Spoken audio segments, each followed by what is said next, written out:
여러분 반갑습니다. 울산광역시장입니다. 안녕하세요.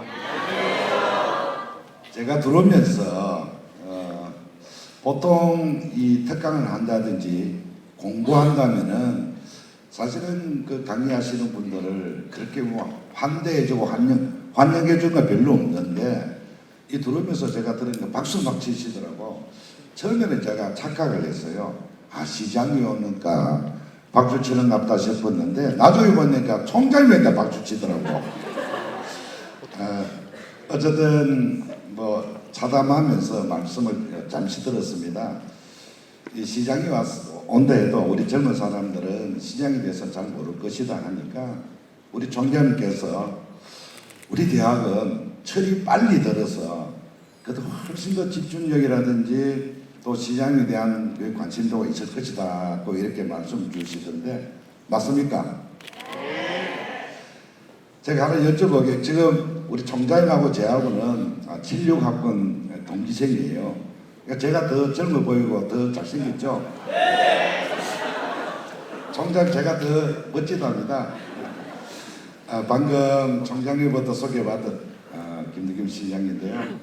저는 1995년도에 울산 시의원으로 시작을 했습니다. 했다가 시의원도 뭐 그 중에 의장도 하고 했지만 삼선하고 또 2006년도에는 또 남부청장을 역임을 했습니다. 그러고 나와서 그 당시에 제가 2014년도에 시장에 도전했습니다. 실패를 하고 그 이후에 18년도에 제가 국회의원 공천 받고도 사실 제가 떨어졌어요. 공천 받은 게 제일 힘들었는데 받고도 떨어졌는데 그때는 옥색화동이라는 게 있었습니다. 우리 국힘이 전멸을 했어요. 전멸을. 어쨌든 그 시기에 제가 국회의원에도 도전했지만은 실패를 하고 이번에 우리 시민들 선택을 받아서 시장이 되었습니다. 그래서 성공도 해봤고 실패도 해봤기 때문에 어느 누구보다도 이 세상을 바라보는 눈들 또 세상을 이해하고자 하는 부분은 다른 분보다는 좀 더 많은 것 같아요. 이 즐거움도 있었고 아픔도 있었으니까 아마 뭐 여러 가지 우리 시 행정 필증에 있어서도 그런 거 다 하나의 경험과 경륜이 돼서 제가 나름대로 지금 시민을 위한 열심히 행정 펼치고 있다는 말씀을 드립니다. 오늘 제가 이렇게 오면서 총장님께 오래전에 제가 사실 제의를 받았습니다. 선생님 한번 모셔서 우리 학생들에게 한번 만남의 자리에 가지면 어떻느냐 이런 제의를 받고 제가 흔쾌히 이 동북 캠퍼스를 제가 와보지를 못했어. 뭐 이런저런 공식 행사에 왔지 우리 학생들하고 접할 기회가 없었습니다. 그래서 이렇게 오늘 여러분들 뵙게 됐다는 말씀을 드리고 과연제 와서 뭐 사실은 교양 특강이라지만은 특강할 게 제가 특별한 게 없습니다. 그래서 내가 제인을 받고 수락을 했으면 무슨 말씀 올릴까 싶었다가 아무래도 우리 울산이니까 우리 학생들이 울산에서 이 학업을 전진하고 또 여기서 자리 매김을 하고 여기서 하여튼 결혼하고 다 해서 자식까지 낳아야 되는 이 울산에 대해서 이해의 폭을 좀 넓혀야 되겠다. 아시겠죠? 울산에 살아도 내 고향이 내 고장이 어떤지 잘 모르는 부분이 많습니다. 그래서 여러 가지 생각하다가 시장이니까 시에 대해서는 얘기 좀 해야 되겠다 싶어서 제가 주제를 잡았습니다. 그리고 청년이니까 고려는 하면은 꿈을 꾸는 거잖아요. 희망이고. 그래서 우리 청년들이 꿈꾸는 세상 또 청년들이 울산에 어떤 역할을 하고 또 울산은 어떤 방향으로 나아갈지에 대해서 제가 오늘 강연 아닌 그런 강연 준비를 했다는 말씀드립니다. 우리 울산이 수도인데 무슨 수도인지 혹시 아십니까? 울산은 산업수도입니다. 산업수도. 산업수도인데 언제 우리가 산업수도의 말을 들었느냐? 1962년도 1월 27일 날 울산이 대한민국으로부터 국가공업지구 최초입니다. 그러니까 우리나라가 이 공단은 맞는데 공업지구를 한다는 그 최초로 울산에서 시작을 했는 겁니다. 우리 산업의 변천을 보면은 우리가 농경산업에서 농사짓고 어촌하면서 1차 산업이잖아요. 농경산업에서 산업사회로 전환이 됐습니다. 그러고 요즘 와서 지식 정보화 산업으로, 요즘 이제 더 뛰어넘어서 이제 뭐 또 4차 산업, 또 앞으로는 우리가 나아갈 방향이 5차 산업이 있습니다. 실제 이 게노미라든지 바이오라든지 메디칼에 대한 부분이 아마 그런 5차 산업까지도 앞으로는 우리 기술이 어느 방향까지 흘러갈 것인지는 우리가 빨리 준비를 하고 대응을 해야 될 부분인데, 어쨌든 우리가 농업산업에서 산업사로 넘어오는 게 최초가 울산이었다. 그게 1962년도였다. 그럼 62년도에 왜 울산이 공업지구로 지정이 됐을까? 박정희 대통령이 그걸 왜 했을까? 그것은 1943년에 그 당시는 일본이 패망하기 전입니다. 45년에 해방이 됐으니까 43년에 일본의 이케다라는 그 학자가 울산의 공업지구를 할 거라고 이미 지정을 해놨어요. 그 왜 했느냐? 부산의 군수불편이 들어오니까 너무 부산이 노출돼 있고 또 협소하고 수심이 그렇게 깊지는 않아서 울산이 옛날부터 삼포항입니다. 연포항이. 그래서 울산 앞바다는 깊이 돼 있으니까 여기에 군수 공장을 지어야 되겠다 해서 폐망 전에 43년에 울산의 공업지구를 딱 지정을 해가 설계를 했어요. 그 시행을 하기 전에 45년도에 우리가 해방이 됐으니까 가버렸는데, 그때 그 설계를 가지고 박정희 대통령이 울산에 했습니다. 이점이 있어요. 울산에 해안가하고 바다하고 가장 이격거리가 전유한 이격거리이기 때문에 울산이 산업, 공업 이런 도시로 선정이 된 겁니다. 왜 그러냐? 이 온도 편차에 따라서 철은 늘어납니다. 그러니까 철길 같은 데나 다리 같은 데 보면 철 이렇게 교각이 덜 하나죠. 철길도 덜 하나잖아요. 그래서 울산에 철강산업이 들어왔는 겁니다. 그게 현대중공업, 현대자동차처럼. 그 다음 화학산업도 마찬가지입니다. 화학도 온도 편차에 따라서 트러블 현상이 일어나니까 울산에는 철강과 화학산업이 기후적인 여러 가지 이점 때문에 울산이 선정이 됐습니다. 그게 울산이 오늘의 산업수도 소리 듣는 울산의 변모사다. 우리 1962년 같은 경우는 정말 못 살았습니다. 지금 우리나라는 떵떵거리고 살고 있어요. 공업 노탈에 가보면은 울산 공업 노탈 있잖아요. 그 안에 비문이 있어요. 박정희 대통령이 써놨는. 거기는 뭐라 써놨냐? 대략적으로 이야기하면은 4,000년 가난의 민족에서 춥고 배고픔 어떻게 하면 벗어날 것이냐. 그래서 이곳 울산에 공업도시를 짓노라. 검은 연기가 되게 펄펄 날릴 때 우리 4천만 민족은 배고픔에서 벗어날 것이다 라는 그런 문구가 이 공업 노트의 안에 있습니다. 이렇듯 우리나라 울산뿐만 아니고 우리나라의 엔진, 신강 역할을 그간 쭉 해왔습니다. 그러다가 타 지역까지도 이제 산업이 활성화되고 막 한다니까 울산이 경쟁력이 조금씩 떨어졌습니다. 또 울산에 와 있는 기업체들이 노동집약적이고 또 환경유발적 산업들은 개발도상국에 많이 밀리는 부분이 많았습니다. 그러면서 다른 지역에도 이런 산업단지들이 조성이 되니까 울산이 정말 잘 나가다가 이제 경쟁체제에 들어갔고, 그러면서 울산이 약간 주춤했어요. 그러다 다시 어떻게 잘 살았냐? 97년도에 광역시가 되면서 한 번 더 도약을 했습니다. 그래서 울산은 두 번의 도약 단계를 거쳤다. 그 결과 우리 울산 같은 경우는 GRDP가 64,000 DRP입니다. 어느 정도냐? 당연 대한민국 1위고 세계 3위 정도로 그렇게 잘 살았고 젊은 도시였고 부자 도시였는데, 작금의 울산 형태를 본다면은 참 애로사항이 참 많습니다. 울산에 어쨌든 광역시가 되면서 우리가 다시 한번 재도약을 했고, 또 우리가 그동안 잘 살았지만은 우리 지금의 울산시의 형편을 본다면은 부자도시, 젊은 도시가 좀 많이 위상이 깨져 버렸습니다. 우리 울산시 같은 경우는 빚이 참 많았습니다. 재정적 압박을 받고 고용 창출도 있고 인구 유출도 있고 여러 가지 울산의 난맥질 때문에 울산이 굉장히 어려운 도시가 되었다. 그런 옛말에 이런 게 있습니다. 부잣집은 망해도 3대가 먹고 산다고. 그래도 울산은 아직까지 좀 어렵다 해도 그래도 다른 타 시도보다는 좀 낫습니다. 고용 창출이라든지 또 재정적이라든지 또 여러 가지 산업의 여러 가지 역할에 대해서는 타 지역보다는 우리 울산이 그래도 잘 버텨나가고 있다. 그럼 왜 버티느냐? 3대 주력, 요즘 4대 주력이기 때문에 울산이 버텨나갑니다. 단일 산업에만 의존하다 보면은 그 산업이 다 하면은 이 디폴트 상태에 들어갑니다.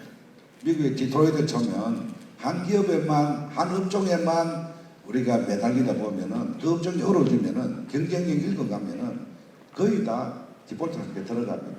그러나 울산에는 IMF도 거치고 작금의 여러 가지 정책적인 오류 여러 가지 문제가 있더라도 울산 버텨나가는 것은 4대 주력 산업들입니다. 현대자동차, 현대중공업, S오일을, SK를 비롯한 비철금속인 고려아연, 평산금속 이런 다양한 기업들이 버텨주기 때문에 울산에 그래도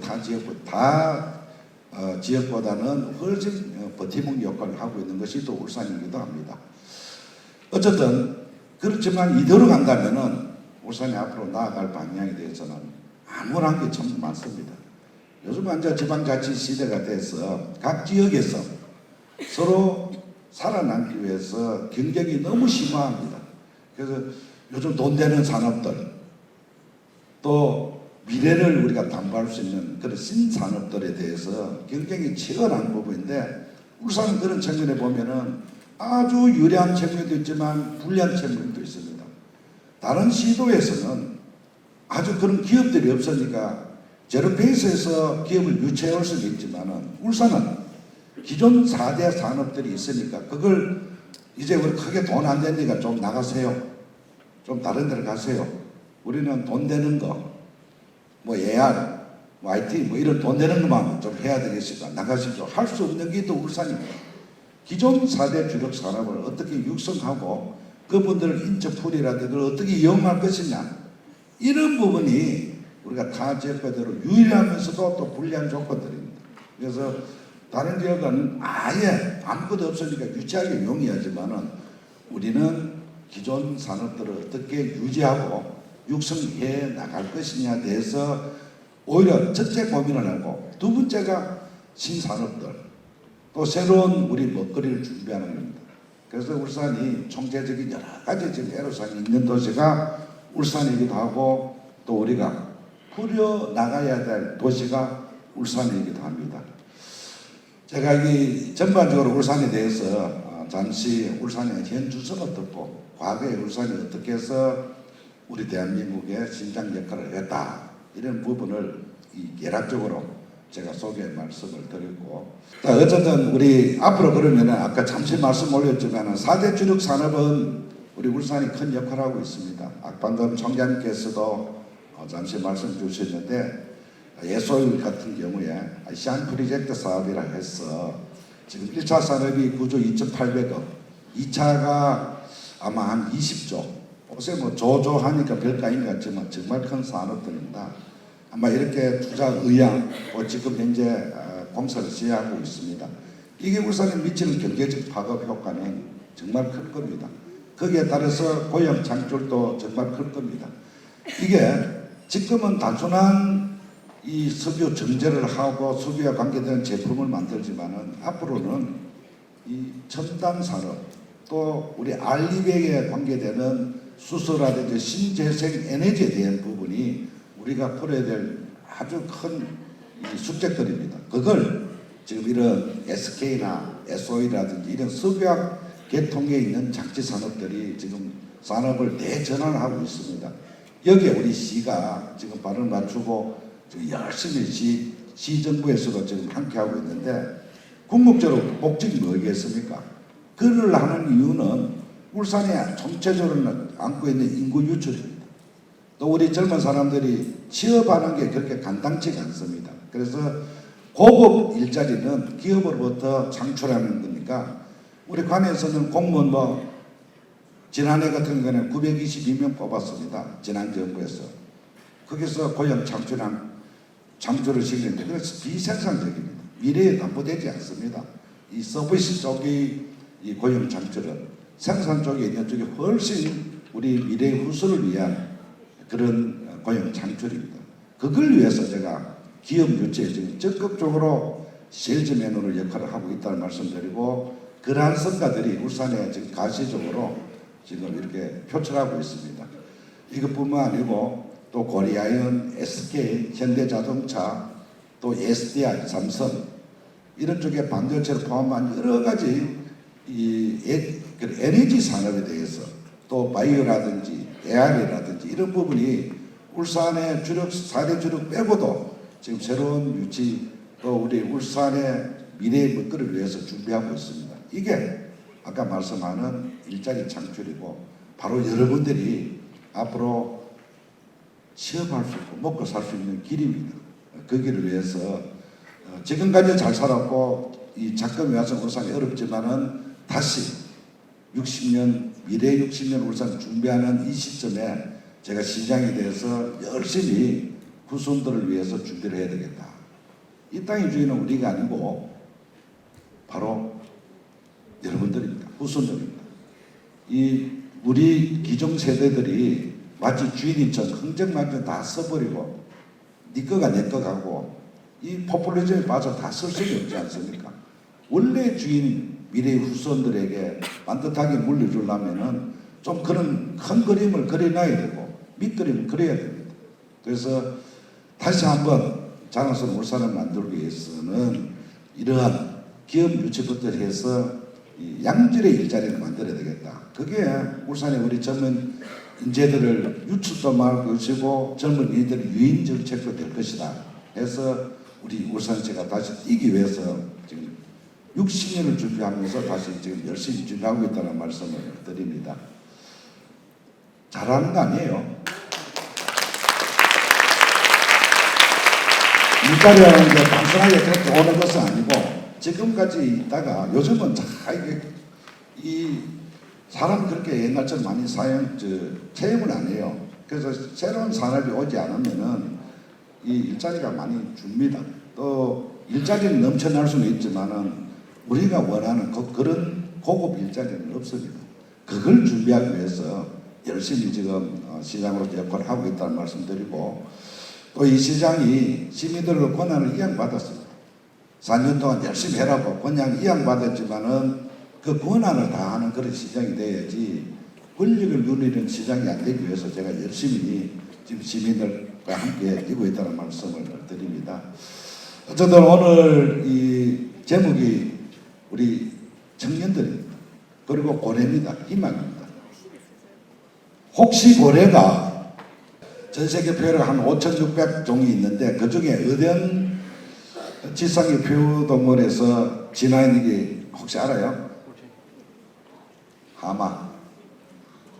하마에서 진화했는 게 고래입니다.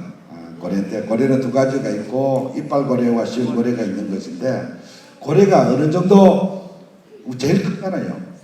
전 세계 동물 중에는 먹이 사슬에 제일 접점이 있는 것이 고래입니다.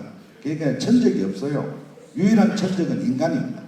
인간이 천적 역할을 하지 않으면 이 상대가 없는 동물이 고래인데 이 고래가 두뇌가 크니까 어느 정도 사람 치면은 어느 정도 두뇌가 있느냐.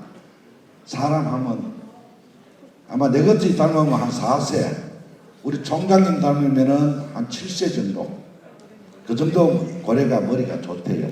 인간을 친다면은 두뇌 발전이 되어 있는 게 고래인데 아마 전 세계 동물 중에 동식물 중에 머리가 가장 좋은 게 고래랍니다. 혹시 해양 동물 중에 머리 세 번째 좋은 거 동물이 뭔지 알아요? 세 번째 좋은 거 조기. 예.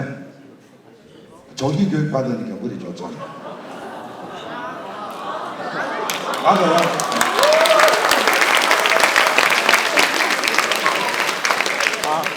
그럼 혹시 두 번째 머리 좋은 고기는? 두 번째 고등어입니다. 고등교육 받았잖아요. 앉아 해양 동물 중에 머리 제일 좋은 동물은 앉아 시장이 이야기했으니까 알겠죠? 뭐예요? 고래. 이제 머리 제일 좋은 거는 아니에요. 사실은 연체동물, 오징어, 낙지. 왜 그럴까? 먹물 좀 먹었잖아요.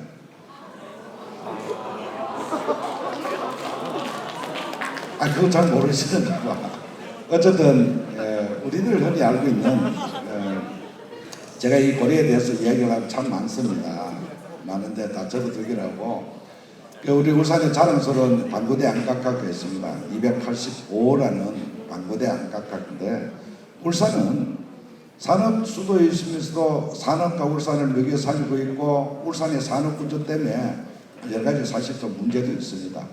약 76%가 울산은 산업에 의존한 도시입니다. 앞으로 산업의 구조 틀을 좀 깰 겁니다. 가장 적합한 거는 65%, 62% 정도가 산업과 그 도시에 먹고 사는 겁니다. 그러기 위해서 한 15% 정도 깰 수 있는 부분이 문화, 체육, 관광 이런 서비스 쪽입니다. 그래서 너무 우리 기업에만 의존할 도시가 아닌 우리가 좀 문화 쪽으로 좀 돌려야 된다. 이 문화도 앞으로 우리 울산의 문화들이 시민들이 많이 제공하면은 다양한 문화들을 시민들이 향유할 수 있도록 하고, 또 그런 가운데 시민들이 기꺼이 지하를 지불할 수 있을 정도로 문화의 질도를 좀 높여간다면은 울산은 그야말로 경쟁력 있는 도시가 될 겁니다. 그런 문화는 없는 문화를 den동스럽게 가져와서 문화를 곱히기는 간단치가 않습니다. 그런데 울산은 자연스럽게 우리 이 고래라는 상징적인 동물이 있습니다. 그걸 증명하는 게 방구대 안각화입니다. 285호입니다. 그래서 고래를 시작을 해서 울산에 갖고 있는 이 문화적인 요소를 잘 따듬어 나갈 겁니다. 또 우리 천혜의 관광 요소인 대왕암이라든지 영남 알프스라든지 이런 정말 친환경적이고 천혜의 자연 여건들을 어떻게 따듬어서 이 관광이라는 거, 그게 문화라는 거, 그게 스토리텔링을 어떻게 풀어내느냐에 따라서 울산의 새로운 산업 구조를 만들어갈 것이다. 그 만들어가는 첫 번째가 우리 방구대 안각화로부터 시작을 할 겁니다. 그동안 285인 방구대 안각화가 유네스코 등재를 못했습니다. 유물적 그 가치는 정말 어마어마한데도 불구하고 등재를 못했는데 다행스럽게 원래 이제 등재가 될 겁니다. 왜 못했느냐? 등재 조건이 수위를 낮춰야 됩니다. 그래서 안각화를 보존하기 위해서는 댐의 수위를 낮춰야 되는데, 그럼 수위를 낮추면 울산 시민들이 맑은 물을 먹을 권리를 포기하는 겁니다. 낙동강 물을 갖다가 먹어야 됩니다. 그래서 우리 시에서 늘 이렇게 고민을 하고 문화재청하고 협의를 했는데 못했어요. 못했지만은 이제 가시권에 잡혀 있다. 그래서 시민들은 맑은 물을 먹을 권리를 유지하고 유네스코 등재할 수 있어서 천만다행인데, 이 유네스코에 방구대 안각화에 뭐가 있느냐? 그게 고래가 있는 거는 혹시 알아요? 그러면 거기에 유물적 가치가 어느 정도냐? 선사시대 7,000년 전입니다. 거기에 보면은 고래가 있어요. 고래 잡는 것도 있고. 왜 유명하냐? 영국 BBC 방송에도 한번 반영이 됐는데, 이미 7,000년 전에 고래를 잡으려면은 한 사람이 못 잡잖아요. 누군가는 명령을 해야 된다. 그래서 세계 최초의 부족 국가가 울산 선사선조인 7,000년 전에 세계 최초의 부족 국가였다. 이게 증명하는 겁니다. 또 하나 거기 보면 카누가 있어요. 카누. 세계 최초로 카누를 탔던 민족이 울산 선사선조이다. 이럴 때 울산은 자랑스러운 도시입니다. 제가 여담삼아 방구대 안각화는 세계 최초로 카누를 탔기 때문에 울산에는 현대중공업이 있다. 배를 만든다. 세계 최대의 조선업이 울산이다. 또 고래는 식욕도 하지만은 기름을 정제를 해서 이용을 많이 했습니다. 그래서 울산에는 지금 예색해이지만은 옛날에 유공입니다. 고래기름 이용했으니까 울산에는 유공이 있었다. 이렇게 막 여단삼아 제가 주장을 했는데, 이렇듯 유물적 가치가 있는 것이 박물에 안각합니다. 그래서 이 기점을 해서 앞으로는 울산이 산업은 산업대로 투트랙을 갈 겁니다. 그다음 문화, 관광, 체육 여기에 생명을 불어넣는 게 이야기거리입니다. 이걸 전체적인 마스 프레임을 잘 짜서 저희들이 울산의 산업 구조를 한번 바꿔갈 겁니다. 그게 앉아 여러분들이 새로운 일거리가 또 생깁니다. 제가 시장에 지금 넥타이 메고 있는데 이 넥타이 안에 고래그림만을 넣는다. 책받침에 고래 넣는다. 이 가로등에도 고래 모양 한다. 하수 뚜껑도 고래를 한다. 버스 베이스 정류장도 고래를 한다. 새로운 일거리들이 생깁니다. 숟가락에도 고래 만들고. 그래서 앞으로 유네스코 등재된다면 새로운 산업들이 나올 것이다. 거기는 만들려면 디자인이 있어야 됩니다. 포장하는 데도 있어야 됩니다. 배송하는 업체도 있어야 됩니다. 택배도 있어야 되고 무궁무진한 일자리들이 기다리고 있는 것이 이런 문화적 콘텐츠를 따라서 새로운 일자리가 창출할 것이다. 그래서 앞으로 울산은 산업은 산업대로 문화에 대한 영역은 새로운 영역으로 새로운 일자리를 새로운 우리 젊은 사람들이 도전할 수 있는 그런 산업의 영역을 넓혀 갈 겁니다. 마찬가지로 우리 천혜 자연 같은 경우는 영남 말부터 산악 이 관광 특구라든지 동구 해안 일대를 해서 우리 이 해안 특구라든지 여기에 새로운 여러 가지 몰이라든지 또 여러 가지 대형 이 호텔이라든지 리조트라든지 이러한 시설들을 입점하면은 서비스 쪽으로 입점하면은 아마 새로운 일자리가 창출되고 인구 유인 작전에도 크게 기여할 것으로 생각을 하고 있습니다. 그래서 제가 시장 되면서 그린벨트를 해줘야 되겠다. 산 땅의 기업 유치라든지 또 이런 놀이시설, 즐길거리, 볼거리, 먹거리 이런 걸 준비하지 않으면은 사업성이 없습니다. 유일하게 비싼 땅이 할 수는 없잖아요. 그래서 그린벨트를 해제해서 이곳에 산업을 들어오도록 하고 이곳에 새로운 스마트 시티라든지 새로운 신도시를 만들어야 되고 이곳에 우리가 즐길 수 있는 노잼 도시에서 꿀잼 도시를 만들어가는 그런 시설들을 만들어야 되겠다. 그래서 그린벨트 해제를 지금 착실히 준비하고 있고 이거 역시 정부하고 한번 협의가 잘 돼서 곧 해결이 될 것 같습니다. 우리가 흔히들 시장님 과거는 어땠습니까? 어디에 살았습니까? 하지만은 저는 제 젊은 시절에 이렇게 보면은 지금도 제가 소신이 있습니다. 화를 엽수라. 죽은 고기는 물을 더 내려갑니다. 살아있는 고기는 언제나 물을 거슬러 올라갑니다. 우리 젊은 사람들은 언제나 깨어 있었으면 좋겠다. 미래는 정해진 게 아무도 없습니다. 미래는 꿈꾸는 자의 것이고 미래는 포기하지 않는 사람의 목입니다. 아까 우리 총장님 저를 소개했는데 저도 낙선의 아픔이 있었지 않습니까? 포기해버리면 오늘 신앙도 못했어요. 언제나 꿈을 꿨고 그 꿈을 꾸기 위해서 늘 노력을 했고 포기하지 않았다. 그래서 여러분들이 앞으로 앞날의 미래는 정해진 게 아무것도 없지만은 포기하지 않는 것 그리고 늘 꿈을 꾸는 우리 고래를 묘사하면서 꿈을 꾸는 그런 청년이 됐으면 좋겠다 하는 그런 부탁의 말씀이고 우리가 현재 우리 시대가 지금 행복한지는 모르겠습니다. 이 크로바의 꽃잎은 꽃말은 행복이잖아요. 네잎크로는 행운이잖아요. 우리는 흔히들 우리 젊은 사람들이 자꾸 행운을 쫓아가서는 안 되겠다. 우리도 모르게 네잎크로바를 따기 위해서 이 크로바 밭에 가가 이렇게 찾습니다. 가만히 보면은 크로바는 행복이에요. 행복을 짓밟고 행운을 찾는 꼴이 되는 겁니다. 그래서 행운을 쫓아 행복을 버리지 않는 그런 젊은 사람이 됐으면 좋겠다. 그런 당부의 말씀도 드리고 정치나 우리 행정은 가장 근본은 무향산 무향심입니다. 등 따시고 배부르기가 잘 먹고 잘 살게 하는 행위. 이래야 우리 국민들은 도덕관, 가치관, 사회관들이 생깁니다. 그럴 수 있도록 시장으로서 그 역할을, 그 소임을 다하겠다는 말씀 드립니다. 혹시 저희 이제 시장님께 드리고 싶은 질문 있으시면 손 한번 들어봐 주시겠습니까?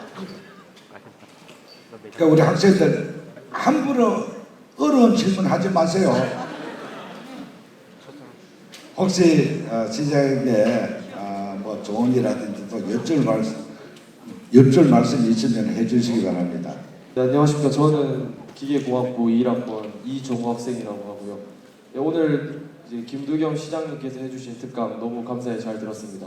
그리고 오늘 제가 하고 싶은 질문은 여기 청춘이 있듯이 시장님께서도 20대 그 청춘이 있었을 텐데 젊은 날에 김두겸 시장님께 한마디를 하신다면 어떤 말씀을 하시고 싶으신지 한번 듣고 싶습니다. 사실은 뭐 지났지만은 뒤돌아보면은 참 할 이야기 많고 참 다시 세월을 뒤돌렸으면 좋겠다는 생각 참 많이 합니다. 흔히도 우리 나이 많은 사람들을 걸어다니는 도서관입니다. 걸어다니는 백과사전입니다.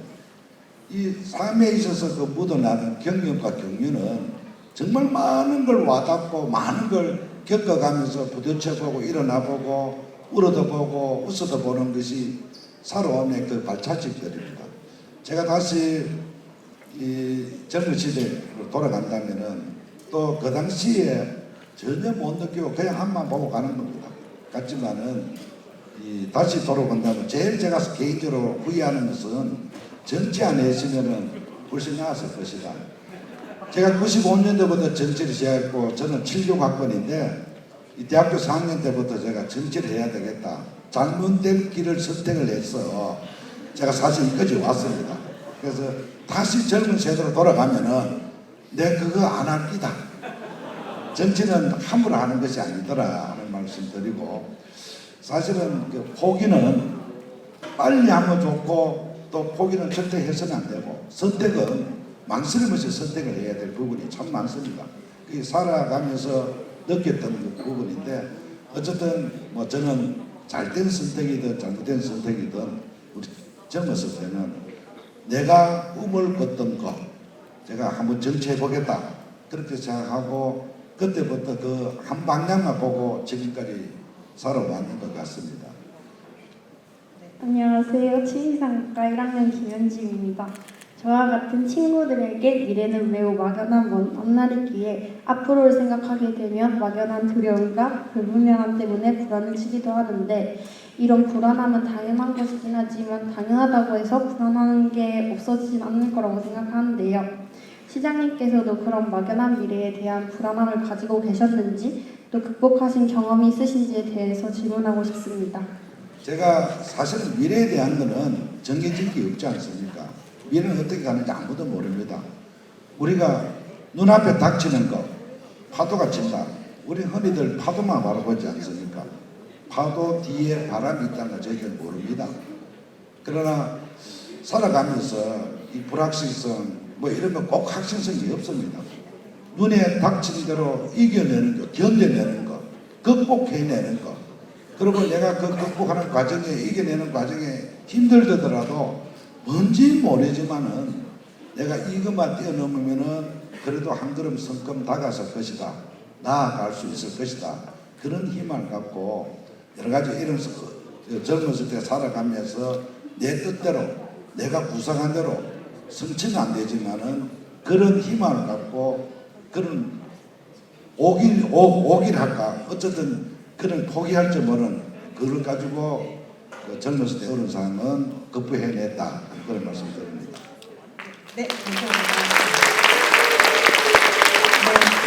더 많은 질문만 받고 싶지만 시간 관계상 여기까지 하도록 하겠습니다. 시장님 감사합니다. 학생 여러분 고맙습니다. 반가웠습니다. 네.